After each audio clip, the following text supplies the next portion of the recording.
Hello people, how are you doing? This is AJ here with a new episode, and today we are going to talk about anger and frustration. So what is anger and what is frustration? How these things gets created? In this society where there is lots of stress and pressure on everyone, being angry or being frustrated is so much common that people don't even care about giving that much thought. They just do it and forget about it. Once or twice, they don't seem too much, but if we see their compound effect, it's too much disastrous. So to understand this, we need to understand that anger and frustration are not an action. They are the reaction that comes out of us because of some certain reasons or causes. And we humans are not really aware about how we really feel.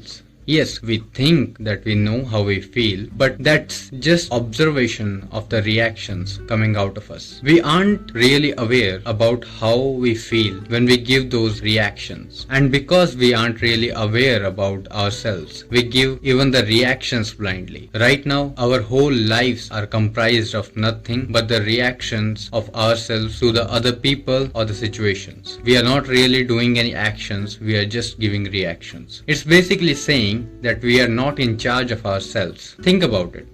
When someone comes and praises us, we get happy. And when someone comes and insults us, we get angry or sad. It's just like people know your pressure points and they are just pressing them to get the desired output. It is not what happens with you when you get angry or when you get frustrated. Aren't the people or the situation are making you to react on them without you having any control on it? So let's say someone insulted me. The first feeling I will have will not be anger. It will be embarrassment or insecurity. Or it can be both. Those are the feeling I will get whenever I get insulted. Not anger. But in order to escape those things, my embarrassment, my insecurity, I will pick up anger as a defense mechanism to defend myself. And in order to defend myself, I will be attacking the other persons with my anger. Whether the reason is to defend me or the insecurity or what people might feel, I will show this immense anger to escape from accepting my own insecurity or embarrassment. And if that attack of anger will not work or I will be not able to defend myself, my reaction will rapidly get converted to frustration. Because my efforts of disapproving someone is not working now, we can refer frustration as deep or compound effect of anger. You might have noticed when you get angry, you feel uncomfortable or hurt within you. The anger is not getting created by itself. We create it as our reaction. That is coming out of our feelings as our reactions. Our disappointment, our insecurities, our hurt. People use anger in one or two ways. Either to cover up an emotion in themselves or as a defense mechanism to escape from something. If I am getting angry on my employee for not doing the work on time, the root is not the anger itself. The root is fear and insecurity of facing harm in business because of the delay of work. And beneath that fear, there might be another fears too, like not being able to fulfill the expectations of other people's. And because of that fears, the reaction of anger is coming out. The second example is when someone is being mean to us, we try to show anger to them to protect ourselves. But in root, it's not the anger itself that is making me to do things like that. It's the fear of harm coming to me that is making my reaction as anger coming out of me. In the same way, when we talk about revenge, most of the time we try to cover up our guilt or sadness by doing violent things to others. As an example of escape, the best example is of insults and responding insults with anger. Because we are trying to escape from accepting the embarrassment or the insecurity we feel. I don't want to accept those because for me they are embarrassing things, and so I will react to it in anger and with violent reactions so that I can just escape from accepting the facts. Let's talk about order of observation. So when we get angry, what is our first observation at that moment? It's not us, obviously. When we get angry, we look on to the person in front of us and decide that they are the responsible for our anger and sadness and react onto them. We never try to observe ourselves. The observer is keep on pointing to the others.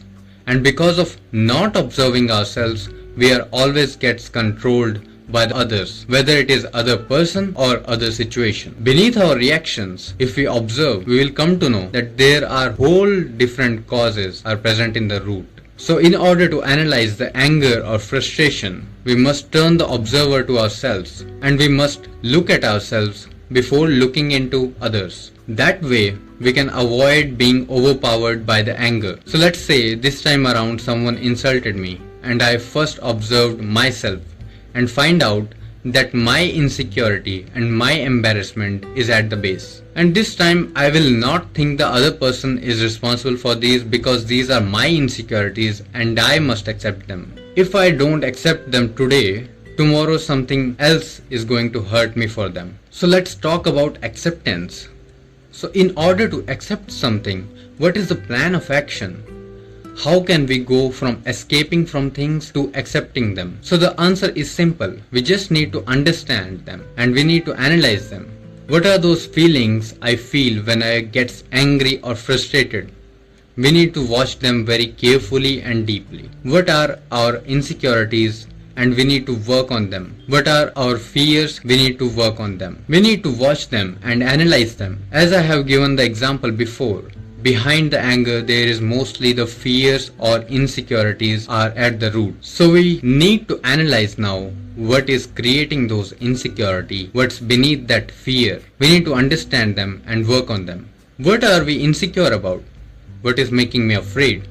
We need to watch them very carefully and deeply.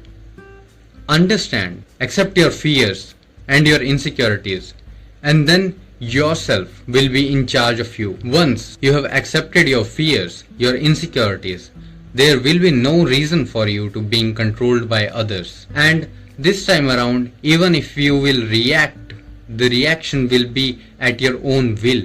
The reaction will come out of your own awareness because you are not trying to escape or hide. Now you are standing tall in front of the emotions you are feeling and accepting them already. Most of the time people fear while accepting their insecurities. For example, a person fears to accept his embarrassment because mostly he fears he will not have someone who will love him for what he is. So on this earth, who have gone through many phases and destruction, you are still alive and surviving on it.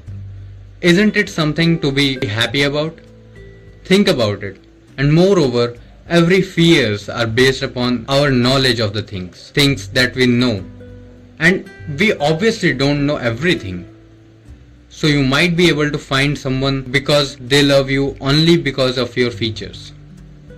Features that you thought to be embarrassing. So accept yourself and be happy about it.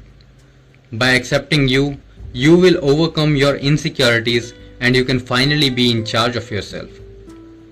And you will be in the control of your actions and your reactions. This is a very basic responsibility we owe to ourselves. Not to get controlled by the others and be in charge of ourselves. By the analysis and understanding of ourselves at the very root level, we can control and be aware about our actions and our reactions towards anything and everything. So, to sum it up, anger and frustration is not an action, it's a reaction. In order to analyze the reaction, we need to analyze and observe the cause or the reason at the base of those reactions. The control of ourselves is not with us, we are just giving reactions to the people or the situations.